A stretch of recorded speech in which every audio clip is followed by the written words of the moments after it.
గడప యువతల నుంచి భిక్ష వేయకూడదు. ఎంత అవసరమైనా కర్పూరాన్ని ఎండాకాలంలో దానం ఇవ్వకూడదు.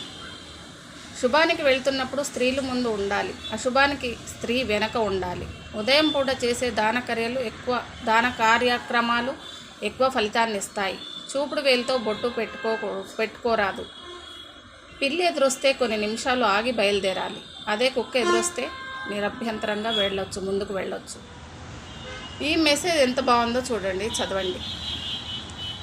పాలను బాధ పెడితే పెరుగు వస్తుంది, పెరుగును సతాయిస్తే వెన్న వస్తుంది. వెన్నను కష్టపడి చిలికితే నెయ్యి వస్తుంది. పాల కంటే పెరుగు విలువ ఎక్కువ, పెరుగు కంటే వెన్న విలువ ఎక్కువ, వెన్న కంటే నెయ్యి విలువ ఎక్కువ. కానీ ఈ నాలుగింటికి రంగు తెలిపే దీని అర్థం ఏమిటంటే, మాటి మాటికి దుఃఖం ఎలాంటి పరిస్థితులు వచ్చినా కూడా ఏ వ్యక్తి రంగు మారదు, సమాజంలో ఆ వ్యక్తికే విలువ ఉంటుంది. పాలు ఉపయోగపడేవే, కానీ ఒక రోజు కోసమే, తరువాత అవి పాడైపోతాయి. పాలల్లో ఒక చుక్క మజ్జిగ వేస్తే అది పెరుగు అవుతుంది, 2 రోజులే ఉంటుంది. పెరుగును చిలకడంతో వెన్న వస్తుంది, ఇది కూడా 3 రోజులే ఉంటుంది. వెన్నను కాచినప్పుడు నెయ్యి వస్తుంది, నెయ్యి ఎప్పుడూ పాడవ్వదు.